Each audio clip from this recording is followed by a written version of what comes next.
ప్రభా, మీకు స్తోత్రాలు వందనాలు చెల్లిస్తూ ఉన్నాము.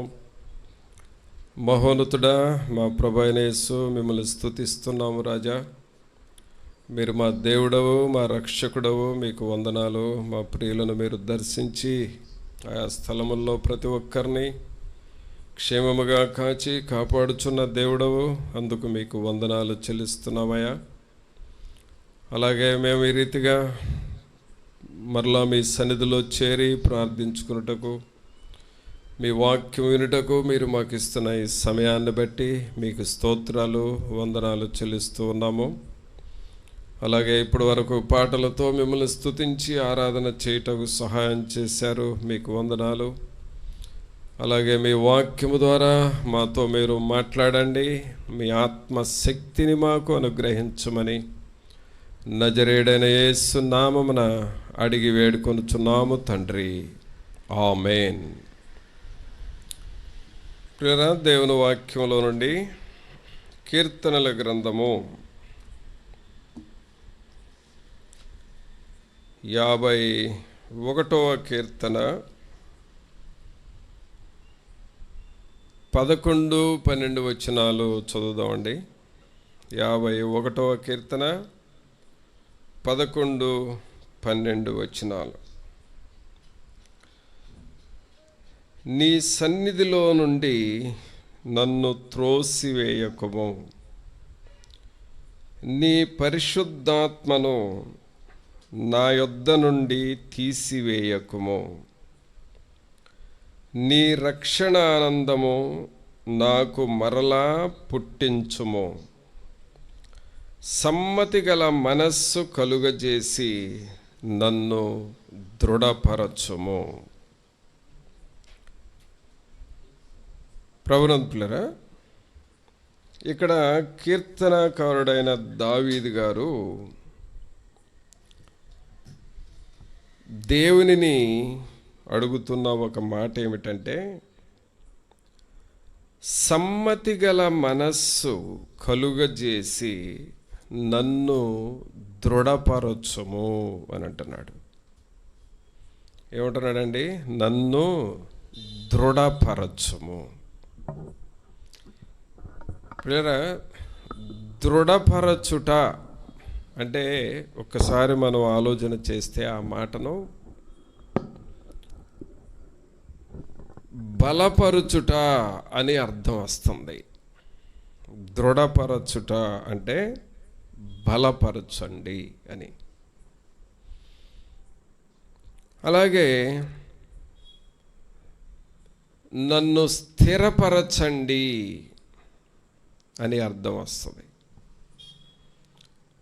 అనగా బలపరచము, స్థిరపరచము, దృఢపరచము. గమనించండి, దావీదు గారు దేవునిలో దృఢపడాలి అని అనుకుంటున్నాడు. అంటే స్థిరపడాలి, దేవునిలో బలపరచబడాలి అని అనుకుంటున్నాడు. ప్రియురా, మన జీవితాల్లో మనం ఎంతగానో వాక్యం వింటున్నాం. అలాగే కొన్ని సమయాల్లో మరి దేవుని పుస్తకాలు చదువుతూ ఉంటాం, మిషనరీ లైఫ్స్. అలాగే బైబిల్ చదువుతూ ఉంటాం, పాటలు పాడుతూ ఉంటాం. ఇలాగూ దేవుని యొక్క కార్యక్రమాలు మనం ఎన్నో చేస్తూ ఉంటాం. అయితే ఇవన్నీ చేయగా మనం ఏమి కావాలి అని అంటే దేవునిలో బలపరచబడాలి, దేవునిలో మనము స్థిరపరచబడాలి. ఉదాహరణకి 2 మొక్కలను మీకు గుర్తు చేస్తాను. మొక్కలు ఏమిటి? ఆ మొక్కలంటే, ఒకటి పొలాలలో పెరిగే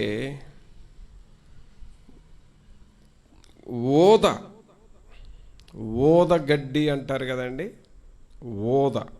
లేక చిప్పిరి గడ్డి అని అంటాం. పొలాల్లో మెట్టల మీద ఉంటుంది ఇది. ఈ ఊద గడ్డి లేక చిప్పిరి గడ్డి అది ఎలాంటిదంటే బాగా చేనంతా ప్రాగుతుంది, కొంచెం కొంచెం వేరు మట్టిలోకి వెళుతుంది. కానీ పైన చెయ్యి పట్టుకొని చేత్తో పట్టుకొని లాగేస్తే గుప్పిడిగా వచ్చేస్తుంది. ఊదగడ్డి చిప్పురు గడ్డి అలాగూ లాగగానే గుప్పిళ్ళు వచ్చేస్తుంది. కారణం ఏంటంటే వేరు పైనే ఉంటుంది. అది పైకి అట్లా లాగ్గానే వెంటనే వచ్చేస్తుంది, వేరు లోతుగా వెళ్ళదు. కానీ మనకు తెలిసినటువంటి మొక్క వేప మొక్క. ఈ వేప మొక్క ఈ వేరు అలాగూ పైన ఉండదు, ఊదగడ్డిలాగా వేరు లోతుగా వెళతా ఉంటుంది. ఇది ఎంత లోతుగా వెళతా ఉంటుందంటే చెట్టు బహుదృఢంగా బలంగా పెరుగుతూ ఉంటుంది. చెట్టు పైకి పెరిగే కొద్దీ వేరు లోతుగా వెళుతుంది. అది స్థిరమవుతుంది, దృఢముగా మారుతుంది, అలాగే బలముగా మారుతుంది. కానీ ఆ ఊదగడ్డి, ఆ చిప్పురు గడ్డి అనుకున్నాం కదా, అవి ఎంతకాలం ఉన్నా అవి వేరు లోతుగా వెళ్ళదు, అది బలపడేది లేదు. ప్రభునంతులారా, ఈ రెండు మొక్కలు మనం ఎందుకు జ్ఞాపకం చేసుకున్నామంటే మన భక్తి జీవితము, మన ప్రార్థనా జీవితం, మన విశ్వాస జీవితం కూడా పైనే మన భక్తిని కట్టుకుంటున్నామా, లేక మనము దేవునిలో లోతుగా వెళుతున్నామా, దృఢపడుతున్నామా అనేది మనం పరిశీలన చేసుకోవాలి. అందుకనే దావీదు గారు దేవుణ్ణి ఏమడుగుతున్నాడంటే ఆయన భక్తి జీవితాన్ని దృఢముగా కాపాడుకోవాలి, లోతుగా దేవునిలో వెళ్ళాలి అనే తీర్మానం చేసుకొని ఏమంటున్నాడండి? 12వ వచనం చూడండి. సమ్మతి గల మనస్సు కలుగజేసి నన్ను దృఢపరచుము. ఏ మనస్సు రావాలంట? సమ్మతి గల మనస్సు కలుగజేసి నన్ను దృఢపరచుము. అంటే మనం దృఢపరచబడాలి, మనము బలపరచబడాలి అని అంటే మనకే మనస్సు ఉండాలంటే సమ్మతి గల మనస్సు. అంటే మన మనస్సు దేవునితో సమ్మతిస్తూ ఉండాలి. చాలాసార్లు మనము దృఢపడటానికి లేక మనం బలపడకుండా ఉండటానికి కారణం ఏమిటంటే మన మనస్సు దేవునితో సమ్మతించదు, దేవునితో ఐక్యపరచబడదు. అనగా మన మనస్సు దేవునితో ఎక్కువ సమయం గడుపుదాము అని అనుకుంటాము, కానీ అంత సమయం మన మైండ్ మరి దేవునితో ఉండలేదు. ఒక దినమంతా ప్రార్థన చేయాలి అని అనుకున్నావు అనుకోవటం మంచిదే, కానీ అంతసేపు నువ్వు మోకాళ్ళ మీద ఉండలేవు. అంటే మన మనస్సు దేవునితో ఏకీభవించట్లేదు అని అర్థం. అందుకనే మనం ఆత్మీయముగా బలపరచబడాలి, దేవునిలో ఐక్యపరచబడాలి అని అంటే మనకు ఉండవలసింది ఏమిటంటే సమ్మతి గల మనస్సు, అనగా దేవుని మనస్సుతో మనము ఐక్యమవుతూ ఉండాలి, దేవుని మనస్సుతో మనము కలుస్తూ ఉండాలి. చూడండి, రోడ్డు మీద ఇద్దరు స్నేహితులు నడిచి వెళతా ఉన్నారంటే వారి మనస్సులు కలవకుండా ఇద్దరు కలిసి నడవలేరు. అందుకనే వాక్యం ఏముందంటే సమ్మతింపకుండా ఇద్దరు కూడి నడుతురా. అంటే ఇద్దరు ఒక రోడ్డు మీద నడవాలన్నా లేక ఒక పని చేయాలి అనన్నా వారి మనస్సులు కలవకపోతే, వారి మనస్సులు సమ్మతించకపోతే వారిద్దరూ కలిసి ఏ పని చేయలేరు. చూసారా ప్రియులారా? కాబట్టి మన జీవితాల్లో కూడా దేవుని మనస్సు అనేది ఒకటి ఉన్నది. దేవుని మనస్సు ఉన్నది, దేవుని ఆలోచనలు ఉన్నాయి. ఆ దేవుని మనస్సుతో మన మనస్సు కలుస్తూ ఉండాలి. అది సమ్మతి గల మనస్సు అనగా, సమ్మతి గల మనస్సు అనగా అది. కాబట్టి దేవుని మనస్సుతో మన మనస్సు కలవాలి. దేవుని మనస్సుతో మన మనస్సు ఐక్యపరచబడతా ఉండాలి. అలాగే దేవుని వాక్యం ఏం చెబుతున్నాడో ఆ వాక్యముతో మన ఆలోచనలు కలిసిపోతూ ఉండాలి. అప్పుడేమవుతుందంటే మనము దేవునిలో బలపరచబడతా ఉంటాం.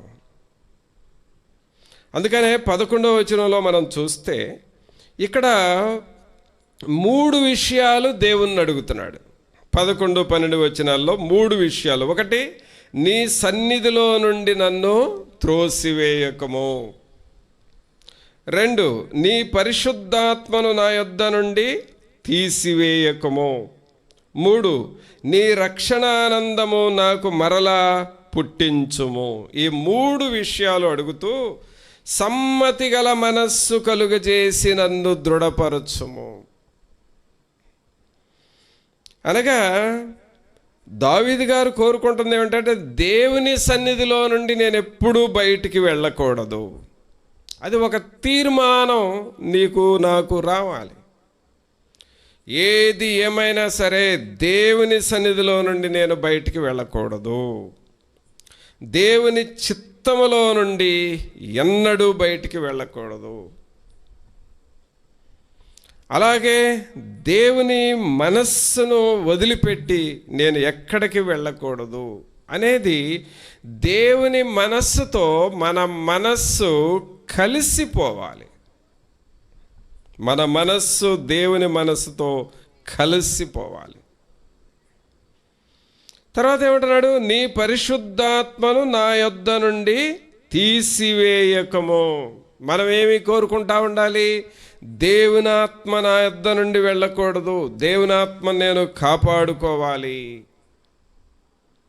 దేవుని ఆత్మ నాతో ఎల్లప్పుడూ ఉండేటట్లుగా చూసుకోవాలి. ఈ మనస్సు మనలో ఉండాలి. తర్వాత 3వది ఏమడుగుతున్నాడు? నీ రక్షణానందము నాకు మరలా పుట్టించు. అనగా దేవుని యొక్క రక్షణానందాన్ని మనం ఎన్నడూ కూడా మానివేయకూడదు. అనగా ఆ రక్షణానందం, ప్రభువులో ఆనందించడం అనేది ఎప్పుడూ ఉండాలి మనలో. ఏదో కొద్ది కాలమే కాదు, కొద్ది సమయమే కాదు, దేవునిలో మనం ఎప్పుడూ ఆనందిస్తూ ఉండాలి. పౌలు, శీల అనే దైవజనులను చెరసాల్లో వేశారు, మనకు తెలుసు. చెరసాల్లో వేసినప్పుడు వారు అక్కడ ఏమి దిగులుగా కూర్చోలేదు. వాళ్ళు ఏం చేశారంటే పాటలు పాడుతూ ఉన్నారు, దేవుని వాక్యం చదువుతూ ఉన్నారు. ఆ చెరసాల్లో ఉన్న ఖైదీలకు దేవుని వాక్యాన్ని బోధిస్తూ వచ్చారు. వీళ్ళు ఏమన్నా దిగులుగా కూర్చున్నారా?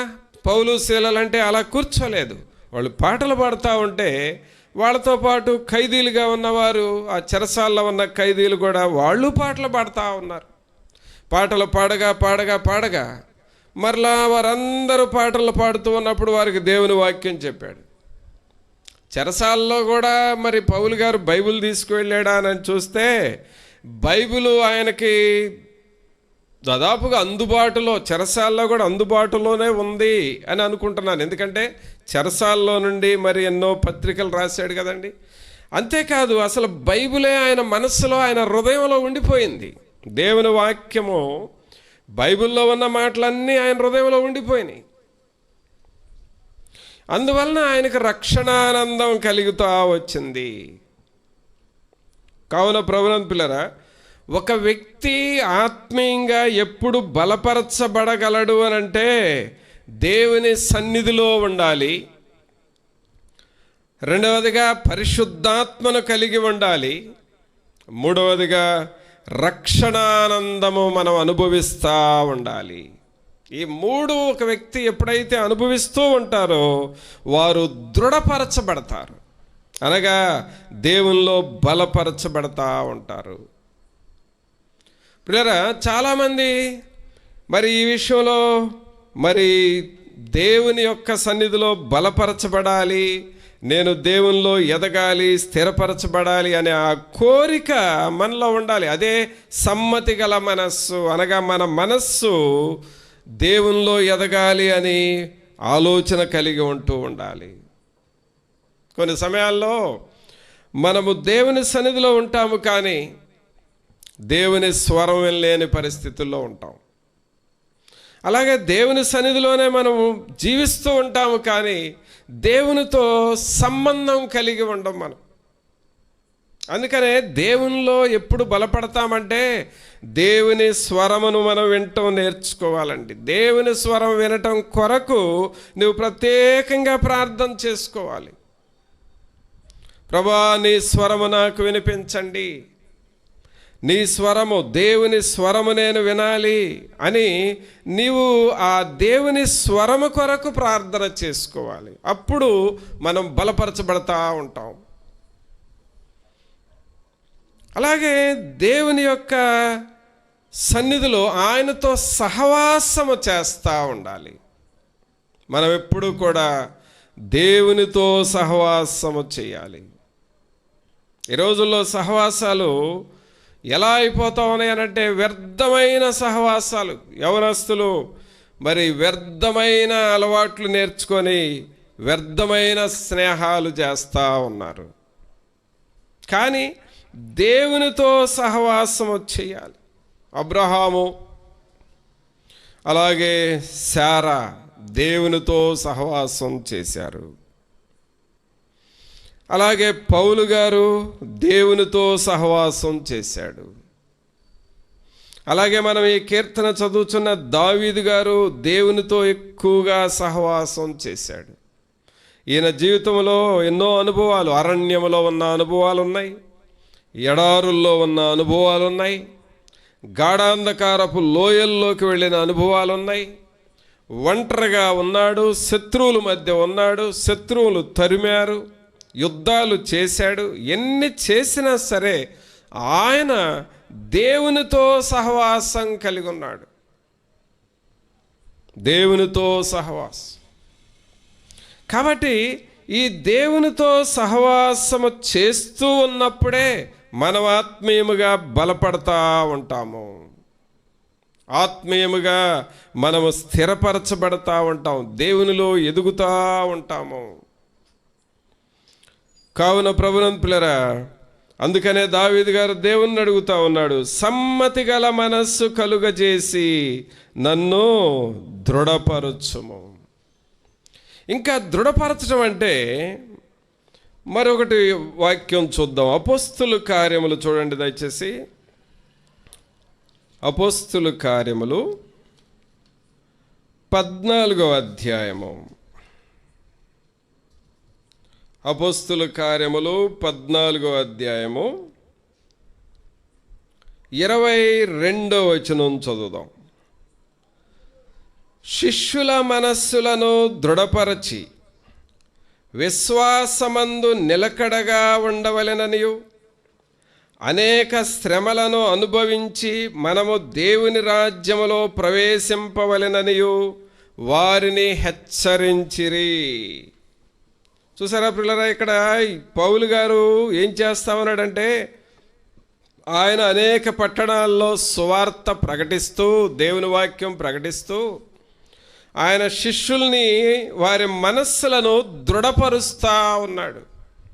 ఈ సమయాల్లో ఈ రీతిగా మనం దేవుని వాక్యం వింటా ఉన్నప్పుడు, వాక్యం వినగా వినగా వినగా దేవుని వాక్యాన్ని విన్న వాక్యాన్ని ధ్యానం చేస్తూ ఉంటే, నువ్వు పండుకున్నప్పుడు కూడా నీ పడకల మీద కూడా విన్న దేవుని మాటలు ధ్యానం చేస్తా పడుకుంటే నీ మనస్సు విశ్వాసములో బలపడతా ఉంటాం. పిల్లరా, ఈ టైంలో మరి ఆరాధనలు జరగని, మందిరాలు తెరవబడని ఈ రోజుల్లో మరి ప్రభు మనకి ఇంత అవకాశం ఎందుకు ఇస్తున్నాడో గ్రహించారా? మనం దేవుని సన్నిధికి వెళ్ళలేని పరిస్థితులు వచ్చినాయి. మందిరాలు లేవు, ప్రార్థనలు లేవు, మరి ఆరాధన లేదు, మరి దేవుని వాక్యము కరువైపోయే పరిస్థితులు వచ్చినాయి. ఇలాంటి పరిస్థితుల్లో పరిశుద్ధాత్మ దేవుడు ఇదిగో ఈ రీతిగా మనకు ఈ దారి, ఈ సువార్తను ప్రకటించుకునే ఈ మార్గము మనకు తెరిచి దేవుడు తన వాక్యాన్ని, తన ఆరాధనలు మనకి ఇస్తా ఉన్నాడంటే ఎందుకోసము? మనలను స్థిరపరచాలి అని. ఈ ఆరాధనలు మనకు లేకపోతే మనం తేలిపోయినట్లుగా అయిపోతాం. కానీ అలాగ ఉండకూడదు నా బిడ్డలు. నా యొక్క ప్రియులు, వారి యొక్క కుటుంబాలు, నా యొక్క కుమారులు, నా కుమార్తెలు అలా ఉండకూడదు అనే ఉద్దేశంతో పరిశుద్ధాత్మ దేవుడు మనల్ని ప్రేరేపించి మనల్ని స్థిరపరచటానికి, మనల్ని బలపరచటానికి ఇదిగో ఈ రీతిగా వారము దేవుని వాక్యం మనకు ఎందుకు ఇస్తా ఉన్నాడంటే మనలను, మన కుటుంబాలని ప్రభువులో బలపరచాలి అని దేవుని ఉద్దేశమై ఉన్నది. అదే చేస్తున్నాడు ఇక్కడ పౌలు గారు కూడా. పౌలు గారు ఇక్కడ ఏం చేస్తున్నాడు? 22వ వచనం చూడండి. శిష్యుల మనస్సులను దృఢపరచి, అనగా వారి మనస్సులు తొట్టిల్లిపోతాయేమో. కొన్ని సమయాల్లో దేవుని వాక్యం వినకపోతే సాతానుడు వచ్చి శోధిస్తాడు. మనకు తెలుసు కదా, ఏదెను వనములో హవ్వ ఒంటరిగా ఉండటం చూసి మరి యెహోవా దేవుడు లేని సమయంలో, అలాగే ఆదాము గారు కూడా దగ్గరగా లేని సమయంలో ఒంటరిగా ఉన్న హవ్వను చూసి సాతానుడు వెళ్ళి శోధించాడు. ఆ పండు విషయంలో శోధించి మరి ఆ పండు తినవద్దు అనంటే మరి మీరు దేవదూతల్లాగా అవుతారు, ఇది నిజమా? ఎందుకు అలా చెప్పాడు? మీరు దేవదూతల్లాగా అవుతారు అని మరి దేవుడు చెప్పాడు. మీరు అలా అవటం మరి దేవునికి ఇష్టం లేదు అని ఒక అనుమానం పెట్టి చెప్పాడు. వెంటనే ఏమైపోయింది? తన మనస్సు చెదిరిపోయింది. చూసారా? సాతానుడు ఆలోచన ఎప్పుడైతే నీ మనస్సులో పడుతుందో నీ మనస్సు చెదిరిపోద్ది. అంతే. సాతానుడు ఆలోచన కానీ, సాతానుడు మాటలు కానీ, సాతానుడు ప్రభావము కానీ, చెడ్డ అలవాట్లు, దురాలోచనలు అనే ప్రభావం కానీ నీ మనస్సులో పడిందో మనస్సు చెదిరిపోతుంది. చూసారా? హవ్వ మనస్సు చెదిరిపోవటానికి అదే కారణం అండి. సాతానుడు మాట హవ్వ మనస్సులో పడింది, ఆమె మనస్సు చెదిరిపోయింది. కాబట్టి దేవుడు మన మనస్సులు చెదరకుండా ఉండటం కోసం, మన మనస్సులు పాడవకుండా ఉండటం కోసం ఎప్పటికప్పుడు తన వాక్యముతో మనల్ని నింపుతా ఉన్నాడు. దేవుని మాటలు నీ మనసులో పెడతా ఉన్నాడు. దేవుని వాక్యాన్ని నీలోకి పంపిస్తున్నాడు, నీ ఇంటిలోనికి పంపిస్తా ఉన్నాడు. ఎందుకంటే నేను ఉన్నాను, నువ్వు భయపడవద్దు, నీ విషయం శ్రద్ధ తీసుకుంటాను, నిన్ను కాపాడువాడను నేనే అని ప్రభు మనతో చెబుతూ ఈ మాటలు మన మనస్సులోనికి పెడతా ఉన్నాడు, మన ఇంటిలోనికి తెస్తా ఉన్నాడు. కారణం ఏమిటంటే నిన్ను స్థిరపరచాలి, నీవు దృఢపరచబడాలని దేవుని ఉద్దేశము. కావున సహోదరుడా, సహోదరి, యవనస్తుడా, యవనరాలా, నీవు దేవునిలో స్థిరపరచబడతా ఉన్నావా? దేవునిలో నీవు బలపరచబడతా ఉన్నావా? నీవు వాక్యం వినే కొద్దీ నీవు దేవునిలో బలపరచబడతా ఉండాలి. ఒక సమయంలో ఒక పెద్ద ఆయన, నేను బాగా యవనస్తున్న టైంలో 16-17 సంవత్సరాల వయసులో బాగా కన్నీటితో ప్రార్థన చేస్తూ ఉన్నాం మందిరంలో. దాదాపుగా ప్రార్థన చేసిన ప్రతి సమయంలో కన్నీటితో ఏడుస్తూ ప్రార్థన చేస్తూ ఉండేవాళ్ళు. అయితే అది గమనించి ఒక పెద్ద ఆయన ఏమన్నాడంటే, అయా, దేవుడికి ఏడిస్తేనే ప్రార్థన వినపడుతుందా? ఎందుకు అట్లా ఏడుస్తారు? అది అంత అవసరం లేదు కదా. మెల్లిమెల్లిగా చెప్పుకున్నా దేవుడికి వినపడుతుంది కదా, ఎందుకు మీరు ఏడ్చి ప్రార్థన చేస్తారు? అంత అవసరమా అని బలహీనపరిచే మాటలు మాట్లాడాడు నాతో. అంటే అలాగూ మీరు ప్రార్థన చేయొద్దు, అలాగూ మీరు ప్రార్థన చేయాల్సిన అవసరం లేదు, అసలు దేవునికి అలాంటి ప్రార్థనలు అంటేనే ఇష్టం ఉండదు, కాబట్టి మీరు అలాంటి ప్రార్థనలు చేయొద్దని నన్ను బలహీనపరిచే మాటలు మాట్లాడాడు.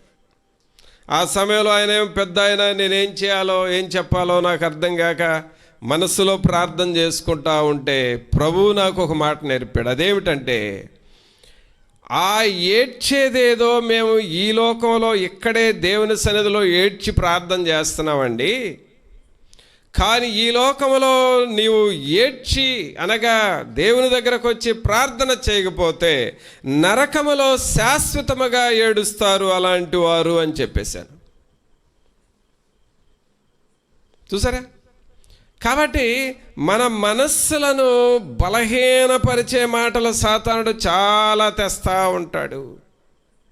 కొన్ని సమయాల్లో నేను ఇంత ప్రార్థన చేస్తున్నాను కదా, ఇంతగా దేవుని మీద విశ్వాసం కలిగి ఉన్నాను కదా, నాకెందుకు ఈ శోధనలు వస్తున్నాయి అనే ఆలోచన సైతాన్ని పెడతాడు.